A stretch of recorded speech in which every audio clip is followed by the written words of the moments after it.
you can hear me, you can see me. So if anyone can put in the chat, Danny, we can hear you just fine, we can see you. That'll make sure everything is fine. We did a sound and audio check, but I just want to make sure everything is fine. So let's just say, Mark, can you hear me? Yes, sir. Okay, perfect. That's a good sign. Okay, good. All right. Excellent. And I get some feedback over here. That's perfect. Perfect. Thank you. I appreciate it. Before we get started with tonight's guest, I want to just make sure you're all aware, I'm sure you are by now all aware of the upcoming events that are coming here on the, in April or end of the April. Just want to point out that the number 3 that are coming up in the San Francisco Bay Area, there are actually 3 dates. It's all the same lecture, but in 3 different parts of the Bay Area or in 3 different times. So just be aware of that. And I also want to just give you a little bit of a discount, a small discount, token of appreciation for joining us tonight. And for anything you want to purchase, these events or anything on our Academy store, you can use the Invest in You code, which will give you $5 off anything online at our Academy. So thank you for joining tonight. And this is just a tiny little thing, a small token of appreciation for you guys for joining me tonight. And let's get started. I'm just going to start, and then we'll give some instructions about tonight and introduce our speaker.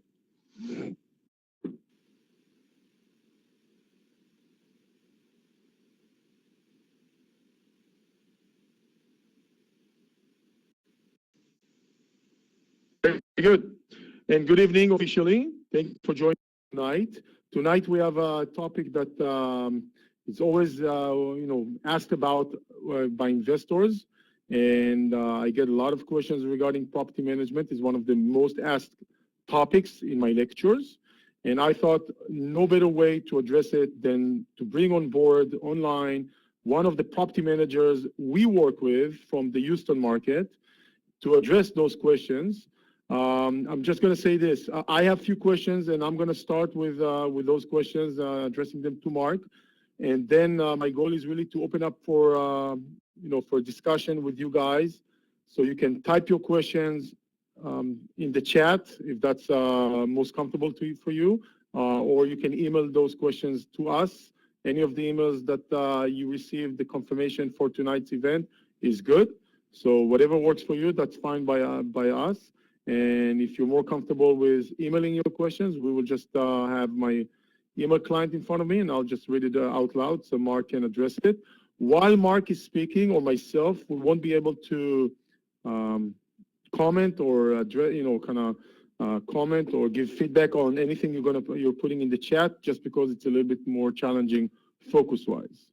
I just want to make sure, as a disclaimer, you do understand this is a real estate investing, kind of session, and the opinions presented by myself and our guest speaker, Mark, is based on our experience investing in real estate and practicing, and it could be a little bit different on your end. So there's no guarantee and there's no promises, and we never make those type of statements. Primarily, I do want to encourage you to invest in yourself and invest in your education and kind of do everything you can do in order to make sure you, excuse me, you invest safely and successfully. So that's the essence of the disclaimer. I also want to say this. At the end of this session, we are not going to offer you a boot camp. Books, DVDs, courses, all of those. Obviously you can go online and purchase whatever you want from our website with a little discount, but that's not the purpose of this session. We are gonna, I'm gonna say a few words about our company, and Mark is gonna say a few words about his company. That's just obviously naturally part of the session like this one. But if you are here and hoping to get some mentoring program or some sort of a purchase some boot camp, I'm going to disappoint you, because it's not going to be happening at the end of this session. And let me introduce myself. We do have people from different parts of the country. I've seen Texas. I know a few parts of Texas. People from different parts of California, Pittsburgh. I can't even go through the entire list. So we do have people from all over the country. My name is Danny Bet-Or. I am a real estate investor. I've been investing in real estate for about a little bit over 14 years. My company, Simply Do It, is a real estate investing network. We help investors, such as even I recognize a few of the names online in this session, to invest in real estate in different parts of the country. I'm based in Southern California, but we work with investors throughout the country, helping them to invest in Houston, in Dallas, Tampa, Oklahoma City, Nashville, and other parts of the country. I have personally been investing in multiple states, in many, many properties over a very long period of time, primarily single-family homes, although we have done some land, commercial, some tax liens when we had some time. And mostly I'm very thankful for the fact that not only I've been doing it for a long time and personally on a large scale, but the scale that I have worked with my investors, helping them acquire properties, has given me a much greater experience, knowledge, perspective when things go well, when things don't go so well, in order to gain that knowledge for my own sake, but also gain that knowledge and share it back with the community of investors we work with. So I'm very, very thankful for that and privileged to have that experience and knowledge that I can both utilize myself and share with you guys. With that said, I want to introduce our guest speaker. And Mark, if you can hear me, and maybe it's a good time to click on the cam and come on. Yeah, I see you're coming up. Mark is the Chief Operating Officer of Renters Warehouse in Houston, Texas. Renters Warehouse is a company we chose to work with in the Houston market to service our investors who are buying through our network rental properties in that specific market. We've been working with them for quite a long time, and I can tell you that from my experience, having to work in multiple markets, many years with many property managers, the best sign for property management, the truly best sign for a good property management is when it's noise-free. Noise-free meaning I don't get calls from my investors telling me they're having issues with the property management company, which I do get every once in a while around the country. But when I have one company that it's been very quiet, I know it's, for me, it tells me it gives me a very good sign. We do take our time to vet the people that, the providers such as Mark's company before we bring them into our network. But it's always best, by practice and experience to actually have you guys being very quiet, taking really good care of our investors. So I really appreciate that. Mark, why don't we start with you introducing yourself and maybe a few words about you personally and your company. Then I have some questions I want to tackle, and then we'll open up for questions. That works for you? Oh, it's fantastic. I appreciate you letting me come on tonight and talk to all the folks here. Thank you very much. I also want to tell you that I also appreciate the partnership that we have, because the type of investor that you bring is far above and beyond a lot of the investors that we're used to dealing with down here. They're educated. They know what they're looking for in terms of yield and cash flow and property management and rentals, and that's muchly appreciated. It's greatly appreciated. So thank you for that. Thank you. But my pleasure. Real quick. Thank you. I appreciate that. So a little bit about me real quick. Mark Zimmerman, I am the Chief Operating Officer of Renters Warehouse. I actually got my start in the We Buy Ugly Houses business, which some of the people online might be aware of. You've seen billboards or TV ads. That's actually me in the commercial that they're still running nationwide. Through that franchise, I had the Houston franchise. I've bought 18 properties so far year to date, or I guess life to date. I started in 2000 as well, buying properties. And we opened up Renters Warehouse about 9 years ago under another property management name, just because we needed that assistance on the rental side. I got up to 63 rental properties that I own myself. Rich Drake, who's one of the investor group partners, he's done about 113 at one point. So there was a need to to try and get into the property management business because we just weren't happy with the kind of service that we were providing. I bring up the fact that I'm also an investor like yourself, and like your folks on here, because I think that's very important. We're not just a leasing company. We're not just a management company. We're investors just like yourself, and I think we have a pretty good handle of the trials and tribulations of being a landlord and being a real estate investor. So that's a little bit about me, just on the surface. And my thoughts for tonight was talk a little bit about Houston real quickly, tell you a little bit about Renters Warehouse in general, just a couple minutes. And then I wanted to talk a little bit about things to look for, whether you use us as a property leasing and property management company or anyone else, just some of the things you might want to look for that can be red flags. Does that sound good, Danny? Yeah, absolutely. I think that's perfect. As Renters Warehouse is one of the largest single-family residential property management companies in the country. We do have about 40. We've got over 13,000 properties under management. And I bring that up because I'm showing you we're not a mom-and-pop shop out of Houston. We are locally owned and operated from the Houston franchise, but we definitely piggyback on the technology, processes, and policies that Renters Warehouse nationally brings to the table. Here in Houston, we are one of the largest single-family property managers. We've got 720 as of today. We track everything. On Tuesdays, we have operations meetings, so I can tell you exactly where we're at. We should be by 1,200 properties by the end of the year. So we're adding about 30 to 40 properties a month. I have 11 people in my property management department there to basically service the folks out there that decide to give us a try. I also have a leasing agent. I just hired one today. I'm sorry. I've got 12 leasing agents here in Houston as well that can help on the leasing side of the business. Because we really just do two things. We help people find tenants for their vacant rental properties, and then we also manage the property after it's been rented. We can do one or both of those things. Most people have us do both. I think something that's important to be said, looking at the type of folks that are calling in where they're at, over 50% of our portfolio is out of city, out of state, and even out of country investors. I have several people in China, Dubai, Australia, all over Europe. And so we try and do business to make it easy for people that aren't in Houston, right? That out-of-state investor, which we all do. So we are an e-based company.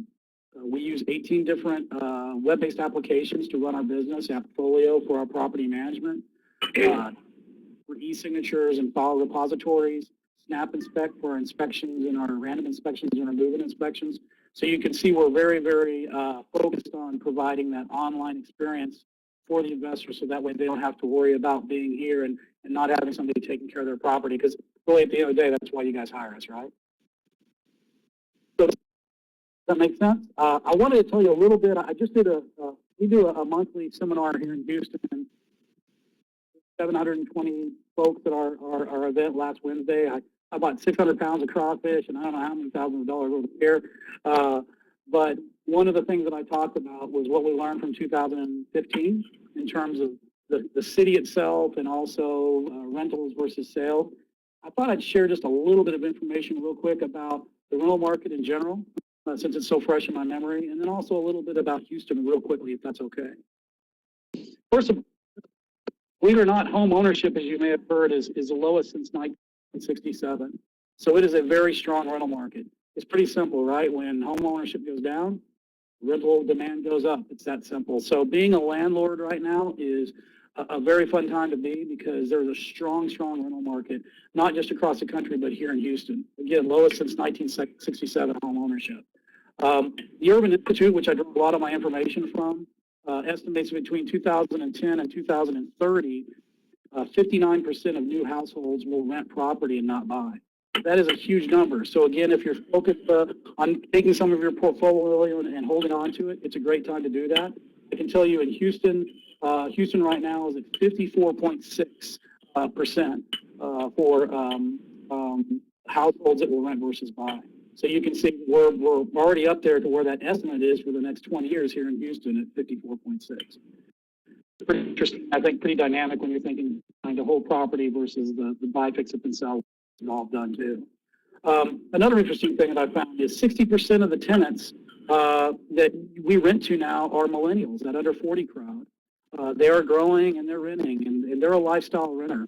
I love millennials because they're willing to pay that $3,200 rental property in an urban area here in Houston for a two-bedroom, nicely furnished apartment. I'm sorry, or home or loft or even property.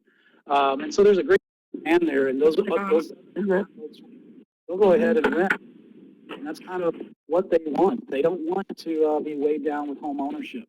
So they're a big portion of our market, 60%. And then something else that shocked me when I did some of my research for this seminar I put on, believe it or not, the fastest group of renters last year, 2015, and which projected to be surpass millennials in the next 2 years, is the over 50 crowd, right? That baby boomer. They're also selling and moving into properties. A perfect example is Rich, my partner who I run this company with. His father just sold his $280,000 house and has moved into a rental property. He did that because he was in a 5-bedroom home and he really didn't need the room for it. It was just him after his wife passed away. He wanted to be closer to his kids. So that's another group that I think that we tend to ignore. Everybody talks about the baby boomers, but the over 50 crowd, I'm sorry, everybody talks about the millennials, but the over 50 crowd, that baby boomer crowd, is a great group to really focus on and think about what you want to do in order to make things easy for them. For them, it's safety, it's accessibility, it might be some type of handrails, but at the end of the day, they just are looking for a place that's nice where they can upsell or upsell on their living and their standard of living by getting into a really nice rental property rather than having to maintain a house with and all the other things that go along with it, if that makes sense. So that's a little bit that I saw on the history of it in terms of what we did last year and what we saw last year in renting. I've got a whole bunch of other stuff, but I don't want to take too much time. The other thing I think that's important about Houston is that we all know it's the 4th largest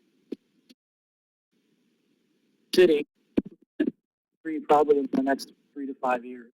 Right now, in case you guys didn't know, we're 6.5 million people in the greater Houston area.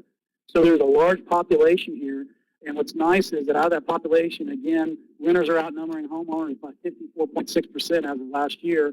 And unemployment is well below the average of 7%. We're at 5.6% here.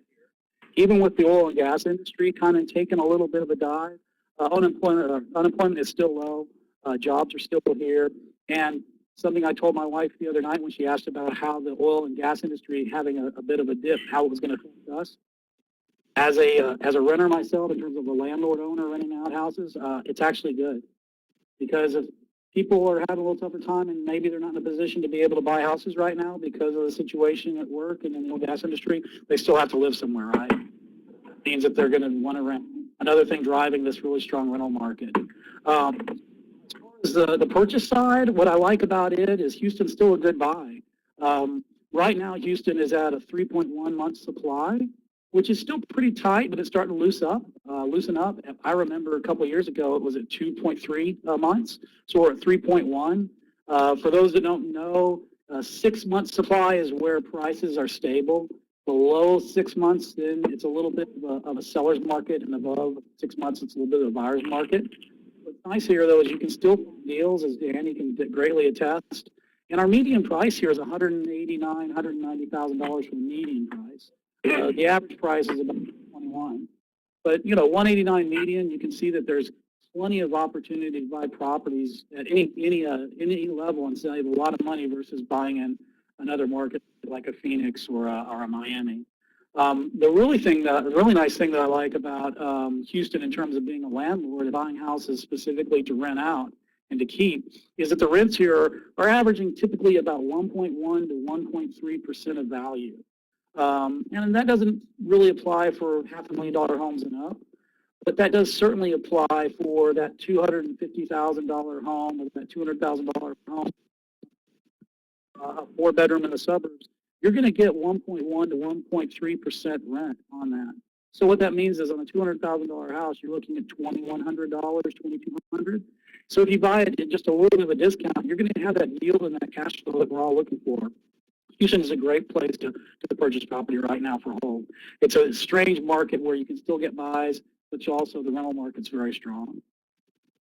So that's kind of what I wanted to go over in terms of what I see as far as last year a little bit. I didn't go through the whole presentation, obviously, and a little bit about Houston. What I'd like to kind of move into next is talk a little bit about the things that you should look for when you're trying to select a property management company. And this is whether you use us or anyone else. I just have some hot buttons for me. You'll find that I'm going to say most other property management companies do this, and then the only reason why I say that is because as a landlord, when we set this up, we didn't want to be like other property management companies. I don't mean to paint a picture that we're perfect, but I think that we do a good job if we do mess up to try and fix things quickly. I don't think we mess up very often, and I think we do have that landlord focus that a lot of the property management companies are missing. So the first thing that I think that you guys should look for when you are interviewing property management companies, whether it's in Houston or any of other parts of the country, is that you ought to look for some type of guarantee on the tenant. You're going to be very hard-pressed to find it because we're one of the few, if only, property management company or leasing companies that I know that guarantee the tenant. But here's why it's so important to ask about the leasing agent standing by the tenant. Most leasing agents, including our agents, are capitalists, right? They're 100% commission. They're trying to close as many deals as they can, as quickly as they can, because again, they get paid as they lease properties. The problem with that model, and the problem I've always had with that model, is then what typically happens, and some of you may have had this happen in the past with your leasing agents, is that they tend to make the first person that applies the best person. They magically become the best tenant for your property only because they were the first ones to apply and they want to close the deal quickly. And that is a horrible way to select a tenant.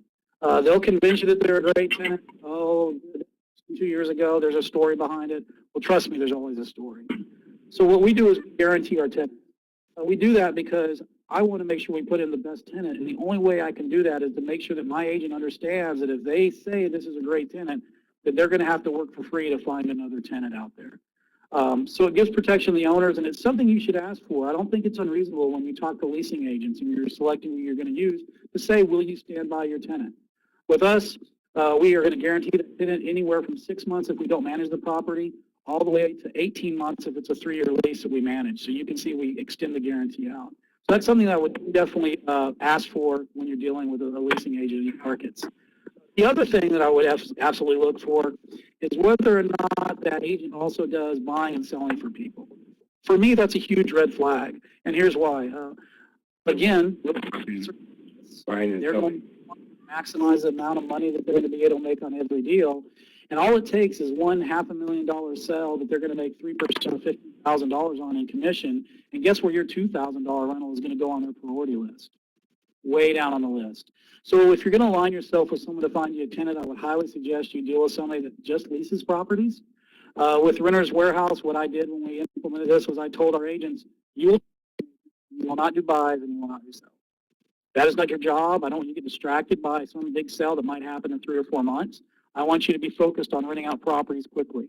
And so that's what we do here. And so that's something you're going to want to ask your leasing agent. Make sure you can bait them a little bit and say, I wonder about your expertise on buying and selling. How many buys do you do a year?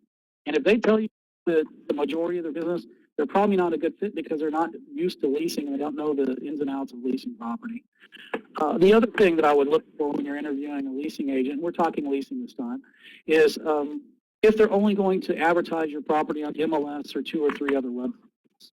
They're going to do that. When I say MLS, I mean the multiple listing service. It's in most markets where they advertise property and other agents can actually then show those properties. That means that your leasing agent is just sticking it out on the multiple listing service and letting somebody else show it, letting someone else bring the tenant to the table. And there's nothing wrong with that, but if that's their only source of leads for tenants, their hold times are going to be a lot longer. I can tell you here in Houston, the MLS only days on market for finding tenants is 51 days right now. Renters Warehouse days on market is 19.86 days as of yesterday. Again, I'm a numbers guy. We track all that. What we have is an application called Rent Feeder that we built, that we own. It's a proprietary web-based software that we developed. Only our agents can use it. It lets us put out your listing on over 230 websites. And that's the real reason why our days on market are so low. When you have your property out on 5 websites and maybe MLS and versus MLS and 230, it just stands to reason you're going to get more tenant leads and more tenant opportunity, right? And so that's something that we do. So definitely ask your agent where they're going to be putting your property. And if they say Zillow, Trulia, Rents.com, and MLS, you're not going to get the coverage that you need. After doing this for 9 years, I can tell you that 85% of the tenants that we place go online to find rental property. And I'm sure that's across the board, across the nation. So you want to be everywhere you can. So that's very important too. And then the last thing on the leasing, again, another thing to look for is make sure that your leasing agent doesn't try and charge you any money for upfront for advertising. It's very prevalent down here. There's no reason for it. Yes, it costs the money to put it on Zillow, put it on Trulia, put it on to rents.com, but they should have to pay for that. That's an investment they're putting in that says, hey, I'm going to lease this property. I'm not worried about getting paid back for that in the form of the leasing fee that you pay me. So be very wary of anybody that wants money up front for advertising. So those are kind of my quick tips on the leasing side. I hope that gives a little bit of insight when you're interviewing that leasing agent for your property, whatever market that you're in. Now I want to roll over a little bit into the management side, if that's all right, and talk about if we're going to manage your property, if you're trying to interview a property management company that's going to be that landlord for you, collect the rent, call on the late pay, on the late rents, help you with evictions, help you with all the maintenance. So here's some of my hot buttons that make me crazy. Number one, do not sign up with a property management company that's going to charge you if you terminate the agreement early. I don't know of any other property management company in Houston that doesn't do that other than us, and I think it's just ludicrous. Basically, what I'm saying is that if you terminate the agreement early, I know of one that I have on my desk in the office that a client sent me, where if he terminates his 1-year agreement early, he has to pay a termination fee of 1 month's rent. Well, his rental's an $1,800 rental. That's a pretty stiff fee. And what I don't think is fair about that is that if you hate us enough to want to fire us, you should be able to do that without writing a check, right? I mean, we should have to earn your business every single month. So again, when you're interviewing property management companies, see if they'll scratch that out. Do not sign up for that, because what's going to happen is what happened to Tim, the gentleman I spoke to last week. He's 4 months into an 8-month agreement, or 4 months in a 12-month agreement, a year lease with this other company, and he hates them. He wants out. He wants us to take over the management for him, and he can't, because it's going to cost him $1,800 to get rid of this company that's not doing anything for him. So be careful about that, whether you use us or anyone else. That's very important. The other thing that I would also look for when reviewing property management companies is to push a management fee, that monthly management fee that you pay for them to collect the rent and handle those maintenance calls at Saturday night and midnight. Don't let them base that on a percent of the rent. Typically, I don't know about in y'all's markets, but here in Houston, we are 10% of the rent. The majority of the property management companies here are about 10% of the rent. So that means on a $2,000 property, you're going to be paying 10% or $200 a month in management fees, right? Okay. Well, here's the fallacy in that pricing model. I can tell you, owning 63 rental properties myself, managing 723 year to date or rent date, being involved in over 2,000 transactions, running a hard money lending company that we also had for 6-7 years, where we were involved in rental transactions. Property management companies don't do any more work on a $3,000 rental property than they do a $1,000 rental property. I promise you. So why in the world would you base the management fee that they charge you on a percent of the rent? Basically, you're saying that if someone that, like I have a $3,200 rental and I have an $1,100 rental in my own portfolio, that means I would be charged $320 for the $3,200 property and $110 for the $1,100 property. And that's just doesn't make any sense. You don't do any more work on the $100 property, so why would you charge a percent-based fee? In fact, I would argue jokingly, but also seriously, that we do more work on a $1,100 property than we do a $3,000 property, so we should probably put that percentage around. The tenants in an $1,100 property are more apt to pay late, right? Which means more phone calls, more certified letters, 3-day notice of vacates, the whole 9 yards that we do, and we handle the late payments. And I'll also argue that a $1,000 property also has more maintenance requests that we have to help you guys manage than a $3,000 property. So anyway, I know I'm hammering a little bit, but don't let them charge you a percent of the rent. The funny thing to do when they try and hit you with that is to say, I'd like for you to explain to me why I should pay a higher percent on a higher dollar rental property. They're not going to have an answer for you because there isn't one. So be careful about that. We just charge a flat fee of $99. If we put in a good tenant, I'll make a little money, and if not, then that's okay. It's on us. That's us not putting in the right tenant. The other thing that I would look for in your property companies that you review is that I would make sure that they don't charge you or make you set a repair account.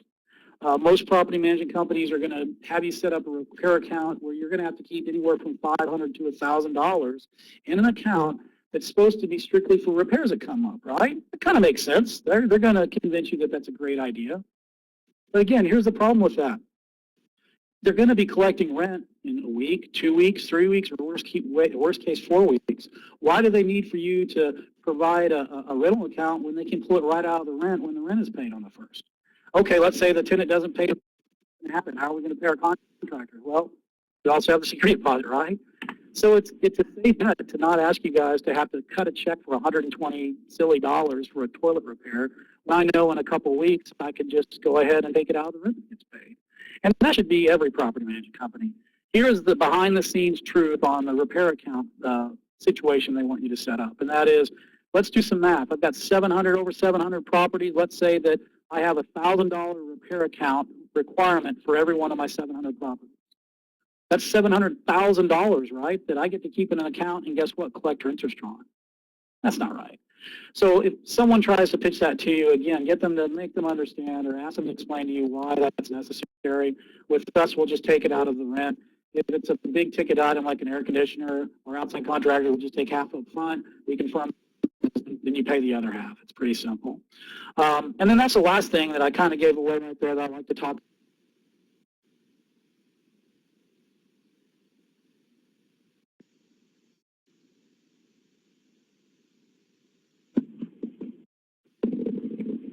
Mark, can you hear me? Mark? I think he got frozen. I'll ask him to rejoin. Bear with me, please.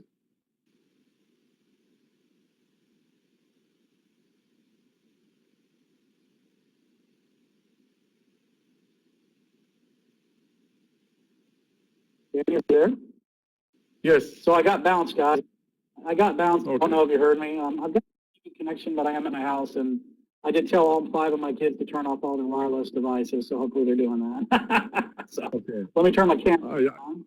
Yes, yeah, we're all good. Yeah, I can hear you and I can see you. Please go ahead. And we just lost you, I think, after the repair accounts. I think you wrapped up that topic. Yes, sir. The only other thing I was going to say is don't let somebody make you pay for all maintenance repairs up front. I think most of us, hopefully, as investors, know that's a horrible idea. So, worst case scenario, maybe half up front, half when done. But don't let someone convince you that they need to pay everything up front in terms of property management companies, because that's a horrible idea. You want to at least make sure that the work is done before you pay them in full. And that goes with also rehabbing properties too, which I've done a few in my life.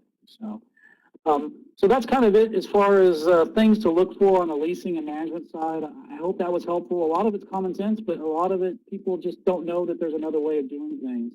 One of the things that I want to say before we open up to questions is that, just like Danny said, I will absolutely want to give you all a little something.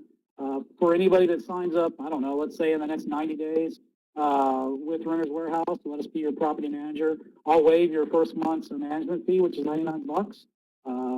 I know it's not a lot, but I'm only making $99 a month too, and that's gross, not net. But just as a thank you for letting me drone on today and listen to what I have to say. So all you have to do is, when you call in, to go and take the next step with us, with one of my agents, and then us to move into the management side, or just manage it right off the bat. Just say, hey, Mark said that you guys would waive my $99 fee, and I will absolutely remember, I promise. All right? Great, very good. I see questions are, we have the first question that came in. Let's take that, and I'll actually, maybe it's more of a technical, and then I have some questions. And if you have questions, by all means, put it in the chat, and we'll start, Mark will start addressing them. The first question is, recording will be available. The answer is yes, we are recording this one. And yes, and we will send the recording to all of you once we process it and upload. It usually takes 24 to 48 hours, and you will be able to re-download, download it again or listen to it again. That's the first question, more of a technical question. If you have questions, by all means, this is a good time to put them in the chat. Mark, I have some questions on my end. I'm always interested. If you, maybe I should take the first hit. Yeah, go for it. I'd like that. Okay. Tell me, how do you screen tenants? What's the protocol? Great question. Process do you screen that you screen tenants? So because we're on so many different websites, we get a ton of calls, and I have a call center that actually takes all the potential calls, and they do what I call the initial screening. So if they have an eviction in the last 3 to 5 years, if they have a felony in the last 10 years, if they don't, their income isn't more than 3 times the rent minimum, they're not going to make the cut right off the bat. Our agents take all the calls after that. What we're going to do is we're going to show them the property. If they're interested, they're going to apply online on our website. We make it very easy. And then we run 7 different background checks for them. We check criminal, we check civil, we check sexual offender, terrorist watch even, credit, of course. So we go down the whole yard. There's 7 different reports that we check there. We also are going to verify their income with their employer, which is so important. And that involves calling their company and making sure that they work there, and then getting the last 2 months pay stub so we know that they actually make the income that they say. The other thing we're going to do, which is kind of fun, is we don't only call their current landlord, which is a great idea, but we also call the landlord before their current situation, their current landlord. And here's why we do that. Problem tenants, sometimes the landlords want the tenants to go away just as much as the tenant does. And they'll talk about how great of a tenant they are, so that way they won't renew the lease with them and they'll move on to someplace else. So you don't always get the real deal or the real story with the current landlord. But if you go one landlord back, you absolutely will. So we make those calls, and then after we do all that vetting, if we like them, we're going to send to you those reports we pulled along with income verification and any comments about the landlord. And you have final say-so on whether or not we put them in property. We're not pushing tenants down on you at all. If someone doesn't feel right, you let us know, and then we'll just keep going down the list. But that's how we go ahead and verify a tenant. Does that make sense?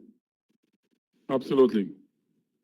Let me see the first question that we have. Oh, 1 second.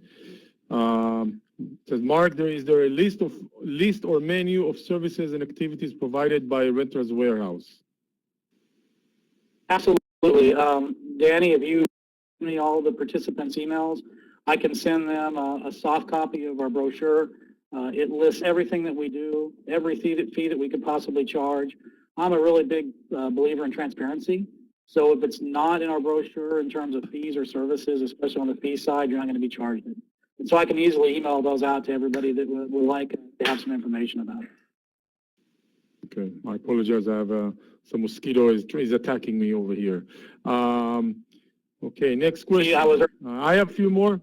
But I'll let the after this take get priority. How is the rental market seasonality? What are the peak months to put property on rent to maximize rent on the property? Great question. So Houston, probably like everywhere else, is very seasonal. We have a downturn that starts about Halloween, and it ends usually about Valentine's Day. So it slows down really between Thanksgiving and New Year's. And so what we do is, let's say we do go ahead and have to help you find a tenant for your property in December or January. What we'll do is we'll go ahead and convince the tenant, instead of doing a year lease, we'll try and do a 15-month lease or a 16-month lease or whatever it takes to have that property be up for renewal in April, May, or June, which is when the time really starts to pick up. And you don't have to pay any more money for that if we keep it under 17 months, so that way it doesn't hurt y'all's pocketbook. And it allows us then to market your property at a hot time, which means that agents love it, because not only are they going to be able to lease your property faster, but we're also going to be able to get more money. Because it's supply and demand, right? If it's slow in December, the only way that you can rent your property, if you rehab it nicely, is to continue to reduce the price to somebody else, right? We won't have that problem, I promise you, in April, May, June. Our days on market are about 15, 16 days during the peak months, which is spring and summer. I can tell you, because again, we track this every week, that we came out of January when we were 24 days on market. Big for us. Again, it's still half of what MLS was, but the higher dollar property is working. Now we're down, like I said, 19.86 days, and I promise you, when I run this again, probably in the next 30 days, it's going to be probably 17. So you definitely want to tee up that property to be open for renewal. in that spring and summertime. Mark, I wanna pick up on this and just mention, and please correct me if I'm wrong. As an investor, I never try to time the market and time the seasonality. What I do is, let's say here's October and I'm ready to buy my next property because I'm ready right now. I'm not ready in April. I don't want to wait until 6 months. What I do is, if it's, let's say, October, and by the time I'll have an offer, it may be just November, and it's not the best time to put a rental property, I'm just going to factor in my analysis a little bit longer vacancy than maybe the other parts of the time, and that kind of mitigate against that situation. But I just want to clarify, if you're closing, let's say, like you said, in the period you said, after Thanksgiving and before, what was it you said, before what? Or Halloween, Valentine's Day is when it's a little slower than it is normally during okay. spring. Okay, so Thanksgiving to Valentine, it's not impossible to rent. It's just maybe a little bit slower. Maybe I'll need to compromise on the rent. It's not something that should necessarily say don't close during those days, right? Great point, and I'm glad you clarified that for me, because I can tell you that, in November, in December, we still were leasing 50, 60 properties. The key is that when you're purchasing the property, you want to pull the recent comps, comparables, right, for rentals. You want to pull the recent comps for sales. And so that's going to be factored into it when you purchase that property. So it's not going to hit you because you've already prepared for the eventuality, right? And your renter's warehouse agent is going to run you rent range reports and MLS reports both. It's going to give you a rental analysis based on that time going back only 60 days. So you're going to be able to still see that yield, and you'll still be able to know what that rent's going to be at any time during the year. And Danny makes a great point. I've always said that anything will sell and anything will rent given the right price or the right condition, right? So all you have to do is factor that in when you're doing your purchasing and when you're doing your rental analysis, and you'll be fine. And again, I'm not impression that we didn't rent anything during those times. We gave our owners a clear idea of what the market was doing and where it was going, and they embraced it. And remember, I said that our days on market was 24 days, our worst case scenario, which was coming right out of the holidays, right after Christmas and New Year's. 24 days on market is still pretty good. Agreed. Okay. Hi, Mark. I'm reading the next one. Hi, Mark. Great presentation. Sorry if I missed it. What is your typical tenant placement fee? What about re-renting? Thanks. Okay, so pretty often soft copy, but what we do is we charge the industry standard to find a tenant, which is equal to 1 month's rent on a year lease. So if your rent's $1,800, which is about our typical rental in Houston, although I have a $5,400 rental property in Houston, and I personally own a bunch of $600 and $700 rental properties in Houston, so it's all across the board. But our leasing fee is going to be equal to 1 month's rent on a year lease. What you get, though, that you don't get with other places is, number one, a tenant guarantee, which is huge. And number two, remember, too, that our days on market right now are almost a third of what the MLS days on market is. So when you factor in holding a property 3 weeks and having to pay a mortgage versus 2 to 3 months, it makes paying that fee, I think, much more palatable. Now, as far as the re-renting goes, we have an ex-Marine recon, Justin Webb, who does all of my. He's awesome. Just like Danny knows this. We're an ex-military veteran hirer. I've got a couple Air Force, I got a couple Navy, I got Marines, and I have one Army. And we really like the vets. And with Justin, what he does is we have in our portfolio program, it'll pop up a window that says, hey, this lease is up to expire in 80 days. So 80 days is our pop-up warning. So Justin will call that tenant and say that your lease says that you have to let us know in writing 60 days before your lease what you want to do. So he's giving them 20 days notice, right? Because we do it 80 days out. So 80 days out, he's going to ask them that question. I'll give you some fun numbers. We found that exactly a third of our portfolio renews every year. So that means that our tenants stay typically 3 years, in our rental properties down here. So you can see that you're probably not going to have to find a new tenant every year. They're going to renew times. So how we do that process is Justin's going to go ahead and find out if they want to stay or they want to go. If they say they want to stay, what he'll do is he'll contact you, and he'll already pull the recent rents in the neighborhood, and he'll say, Danny, your tenant wants to stay. Do you want to keep them in the property? And you may say, you know what, I've decided I want to get out and sell, so no. And that's fine. You don't have to renew the lease, and you can sell it. Or what most of our owners say is, oh, I'd absolutely like to keep them. They've done a good job. You tell me they pay on time. They haven't been headaches. Let's keep them in the property. Justin then will tell you what he thinks the market rent is. And in Houston, I've got to tell you, rents have been going up every year for the last 5 or 6 years. So he's going to go ahead and try and get you more rent. Now, if it's a $200 increase over 2 years ago, 3 years ago, he may not get you the full 200, but he might be able to get you 100, 150. And think about this, even if he just gets you $100 a month extra, that's $1,200 a year, right? That's a huge amount of money. We charge $199 to do that renewal. We do that whole process. It's a flat fee. And then we're also going to execute new documents between you and the tenant as well at that higher rent amount. Does that make sense? I think it does. Next question, Mark, is actually something you touched on regarding what kind of software do you use? What kind of features does it give me, the owner? Web-based or not? Why is it a percentage for the? Yeah. So great questions. As far as our use, like I said, we use 18 different applications, and they're all web-based. It makes it accessible to use. First of all, AppFolio. You're going to have an owner's portal that we're going to set up that's accessible online. Again, it's web-based. It's going to allow you to look at your statement. It's going to allow you to do distributions. It's going to allow us to do direct deposits into your account when we collect the rent, which is a great thing. And that's also where we generate P&Ls on properties. You also are going to get end-of-the-year reports out of AppFolio. So that's a great tool for you. And then also the tenant in AppFolio. We're going to portfolio a portal for them that's going to allow them to make payments. We everything we can, not accept paper payments. 93% of our renters pay online. And we want that because it's fast, it's easy. We can process it quickly and then go ahead and get the money sent to you. We reconcile every day and pay out rent every day. Unlike on my competitors here that reconcile on the 15th and then cut a paper check on the 20th and you get it on the 25th. So that's one of the systems that we use. Another one we use, as I talked about before, is Dotloop. Most people are familiar with DocuSign. DocuSign is a program, right? Well, so is Dotloop.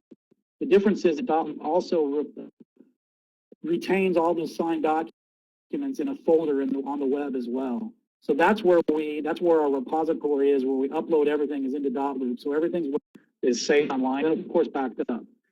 Snap Inspect is another really good one to talk about. So when we do move-in inspections and move-out inspections, we don't take pictures like every other leasing agent does. We actually take videos of the property. You know, they say 1,000 words is equal to 1 picture. Well, 1,000 pictures are equal to 1 video.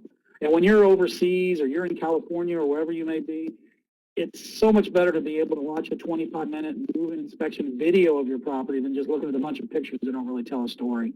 That's web-based as well. What happens is after we do that move-in inspection with the tenant and they sign off on our tablets, if they agree to take the property as is and we shot the video, we click one button and it'll send it to you as a PDF, the report, and there's a link on that PDF that you click and it'll open it up in a Snap Inspect where you can watch that video. We give you 2 free random inspections a year as well as part of being letting us manage your for $99 a month. And those random inspections are also web-based where you're going to get to see about a 10-minute video where my guys look for dog poop in the backyard when there's no pets allowed and cigarette butts in an ashtray smoking allowed. This is actually a real story. They're going to look for 3 mattresses in each of the 4 bedrooms in a house that only has 1 person on the lease, which that happened to us. So that's some of the technology that we use, and we have a whole bunch of other ones, our CRM tracking systems that we use. I can go on and on, but those are the 3 biggies. Does that help? Next question is regarding LLCs, entities. The question is, what is your experience with your clients on use of LLC for renting the property? Do most clients use LLC for the rental and structure each rental as a separate LLC? Before you take that, I would just want to say 2 things.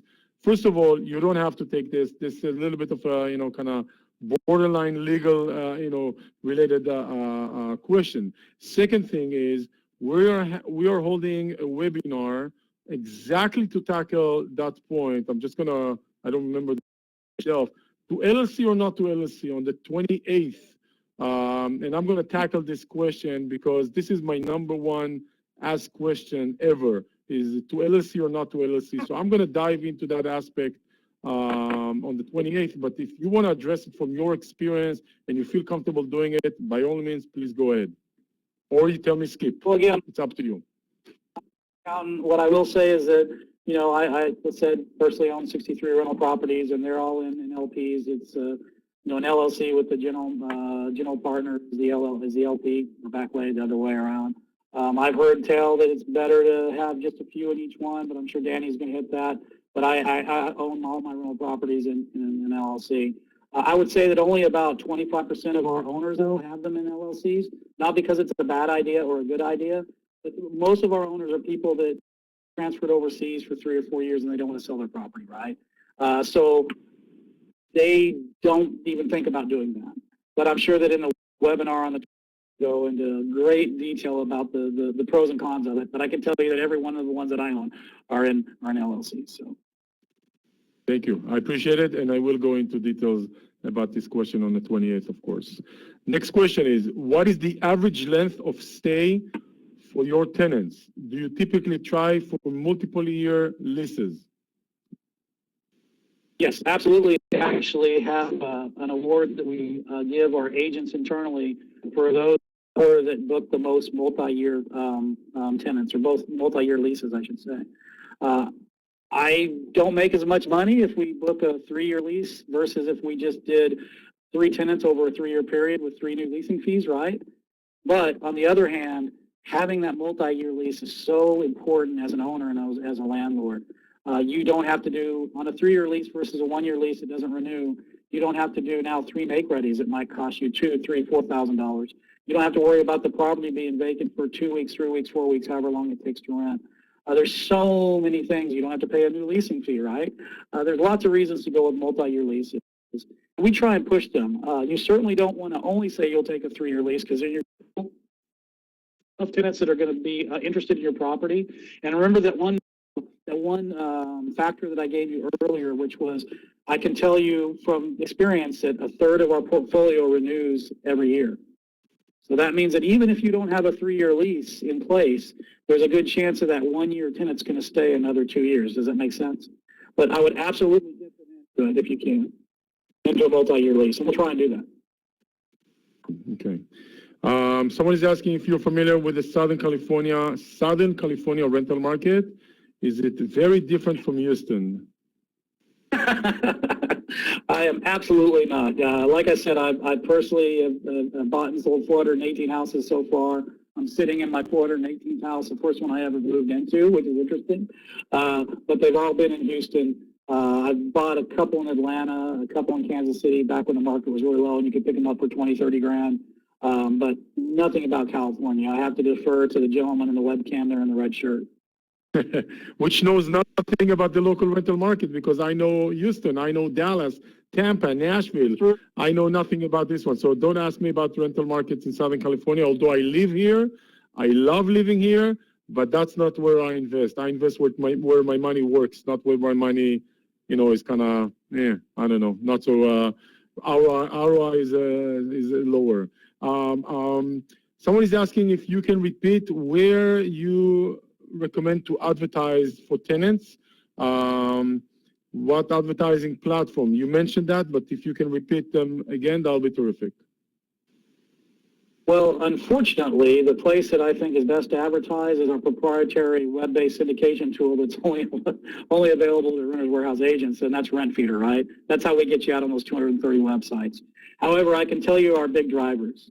So the big driver number one is going to be the multiple listing service in your market that all the real estate agents look at when they're looking for property for their tenants, right? Because that pays commission.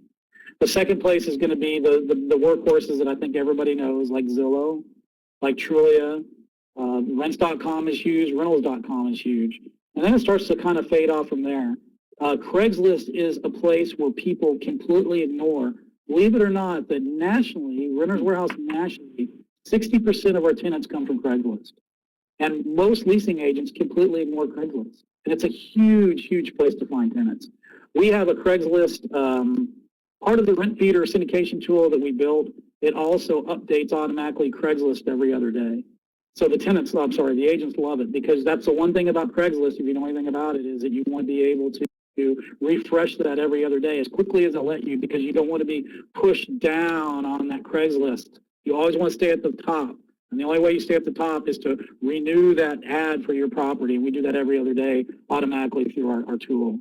So does that help? I mean, that's one of the biggies is Craigslist truly is multiple listing service, rental.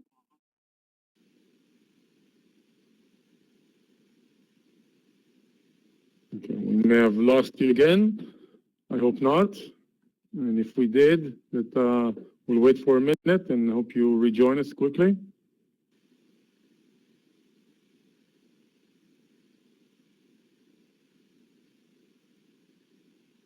Yes, we did, and we'll give him a chance to. I apologize for the glitches, the technical glitches. We use this platform, and 98 times out of 100, it works perfectly. Sometimes it has to do with the local person's connectivity or something of that sort, but we've used it many times, and we do have issues, maybe 1 in 100, maybe or so. So that happens. Let's just wait for Mark to rejoin.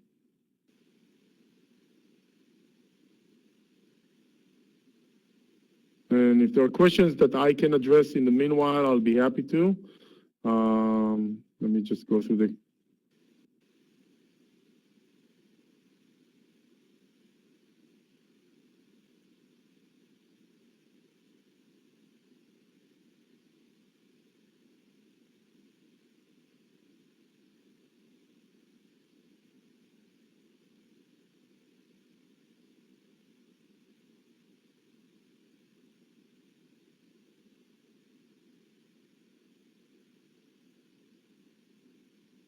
Let's see if there are other questions. Let's see if his Mark is joining us again.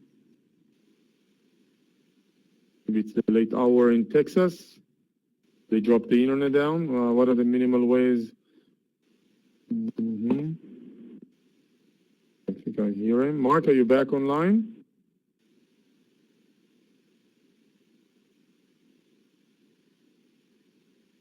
Okay, I get a first feedback. This has been excellent. Thank you. Thank you for the feedback. I appreciate it.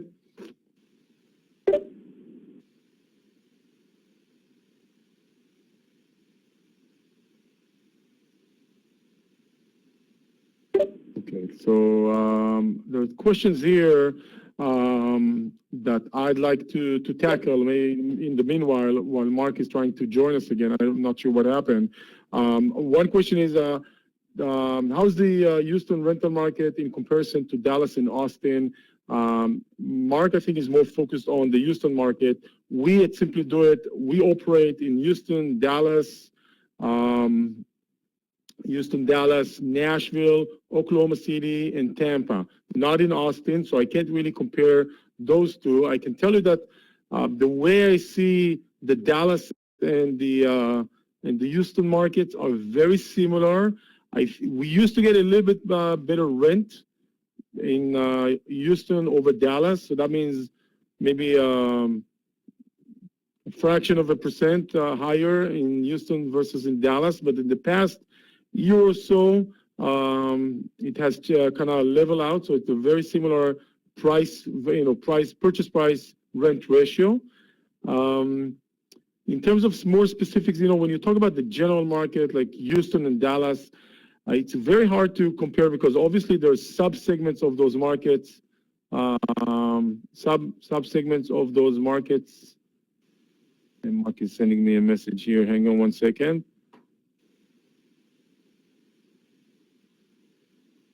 Okay, not sure what it means. I called in.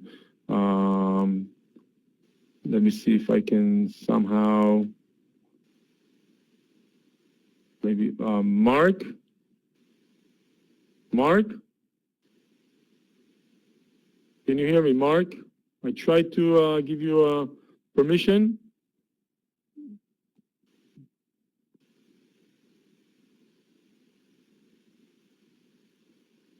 Okay.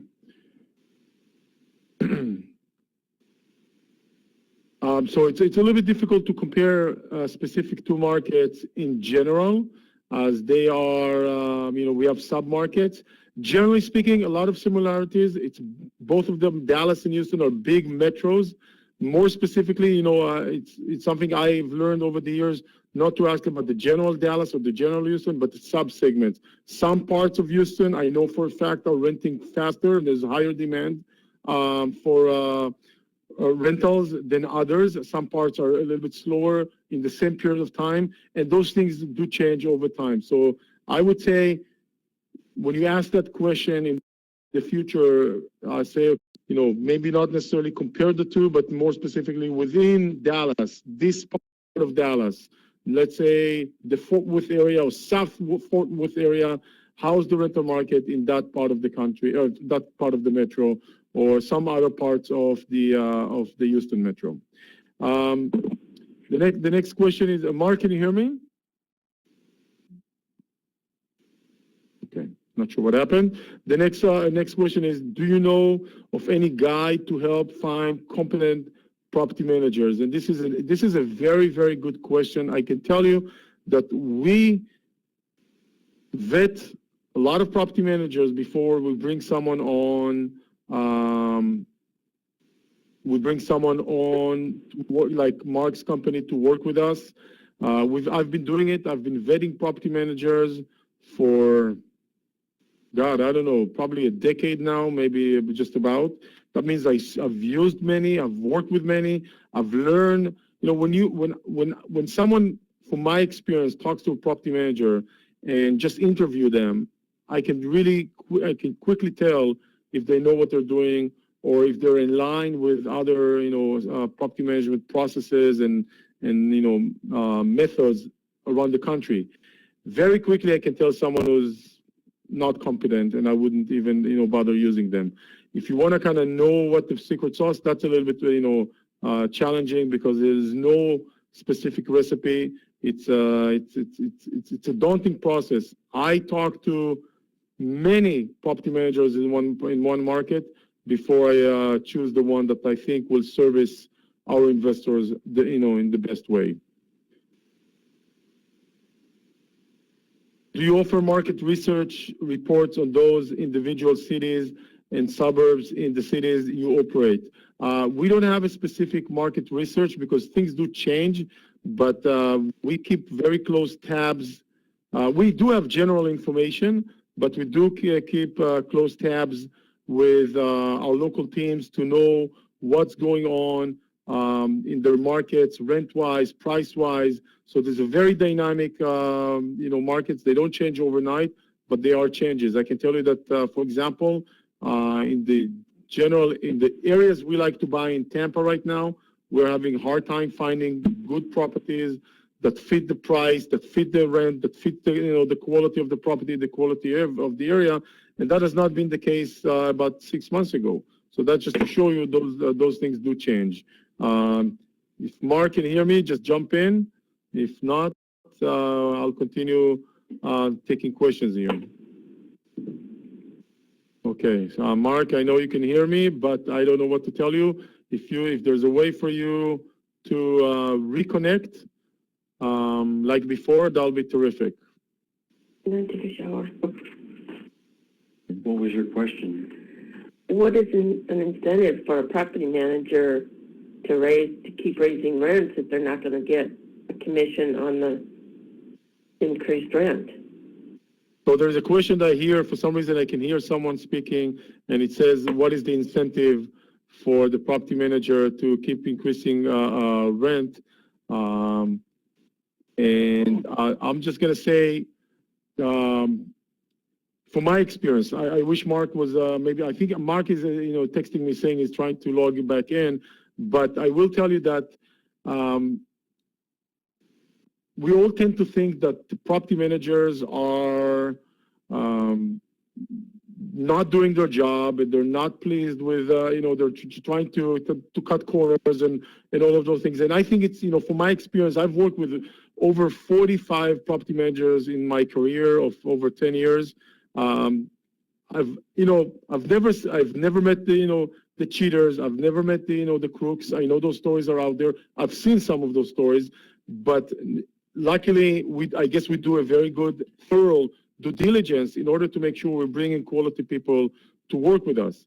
Now, from my experience, what I have seen, property managers, the last thing they want to have, they feel the good property managers, they owe the owner the fiduciary right and also to service them better. So if they don't do their job properly, they're going to lose you as a client. They don't like to, to lose those clients. So that means it's in their best interest to keep the owner happy. That's the bottom line. They're all hardworking people trying to make the best decisions and help, the owners. Some of the property managers I've worked with over there said, if we don't make the owners money, there's a problem in our processes and the owners will leave us. And we need to make sure we keep them happy. As an owner, my ideal situation, as an owner myself and, someone who runs this network, my ideal, vision is that for the property, for us to have nothing to deal with the property managers and just collect the checks, the rent checks or the rents all together and have the property managers deal with 99.9% of the noise of the issue that comes from the property. In reality, it's not like this. I would say in property managers, good property managers will probably deal with 95% of the issues and 5% will still come back to us, such as updates and vacancies and repairs and stuff like that. We always want to be informed about it.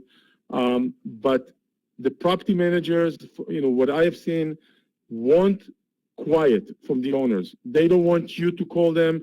And I can tell you, we run a large network. When there's an issue, the owner call me. The owners call me and I get involved and I help resolve the issues. I can tell you that Mark and Rich, the guys who run Renters Warehouse, and that's true to all my property managers that we work with, they don't like getting phone calls from me. That means something is not working well. That means I'm probably mad or I want them to resolve something. They would rather have houses being rented, rent being paid on time, and owner getting the rent, and things are just if you're a good property manager and you run a good operation, that means you got minimal noise in the system. Noise is all those issues that are coming from owning rental properties. And when that happens, that means you don't have to deal with putting up fires. You can actually just run your operation smoothly. Property managers, by nature, they put up a lot of fires. There's an issue here with the owner, an issue here with the tenant, an issue here with the property. So those are the type of things that they occupy their days.